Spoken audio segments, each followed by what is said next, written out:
Hi மக்களே, எல்லோரும் எப்படி இருக்கீங்க? இன்றைக்கி வருடப்பிறப்புக்கான டே எப்படி போகுதுன்னு பார்க்கலாம். காலையிலே எழுந்திரிச்சு குட்டியாக ஒரு கோலம் போட்டு கலர் அடித்தாச்சுங்க. கலர் அடிச்சுட்டு வரத்துக்குள்ளே அம்மாவும் அடுப்பெல்லாம் மொழுகி கொடுத்துட்டாங்க. அடுப்பு மொழுகி கொடுத்தோன்னே நம்மளும் அடுப்புக்கு கோலம் போட்டு மஞ்சள் குங்குமம் வச்சாச்சுங்க. அப்படியே அடுப்புலேயே நம்ம இட்லி ஊற்றிடலான்னு சொல்லிட்டு அடுப்பும் பற்ற வச்சு இட்லி பானையும் போட்டு இட்லி ஊற்ற ஆரம்பித்தாச்சுங்க. இன்றைக்கி குலதெய்வம் கோயிலுக்கு போகணுங்கிறதுக்காகவே வேலையெல்லாம் சீக்கிரமாகவே பார்க்க ஆரம்பித்தாச்சு.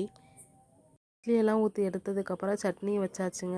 சட்னி வச்சதுக்கப்புறம் டைமே இல்லை கொஞ்சம் கூட. அதனால் எல்லோரும் கிளம்பி ஓடிட்டோம் அவசரம் அவசரம்னு. வருஷம் வருடப்பிறப்பு வந்தாலே எல்லாருமே சேர்ந்து குலதெய்வ கோயிலுக்கு வந்துடுவோங்க. போன உடனே எந்த வேலையும் ஸ்டார்ட் பண்ண மாட்டோங்க. எல்லா கதைகளும் பேசி என்னென்ன எங்கெங்கே நடந்தது எல்லாத்தையும் பேசி முடித்ததுக்கப்புறம் தாங்க வேலையை ஸ்டார்ட் பண்ணுவோம். அதே மாதிரி தான் இப்போயும் எல்லா கதையும் பேசி முடித்ததுக்கப்புறம் எல்லோரும் ஒன்றா சேர்ந்து எல்லா வேலைகளையும் முடிச்சுட்டு பொங்கல் வச்சு சாமிக்கு நல்லபடியாக படைச்சிட்டு சாப்பிட ஆரம்பித்தாச்சு.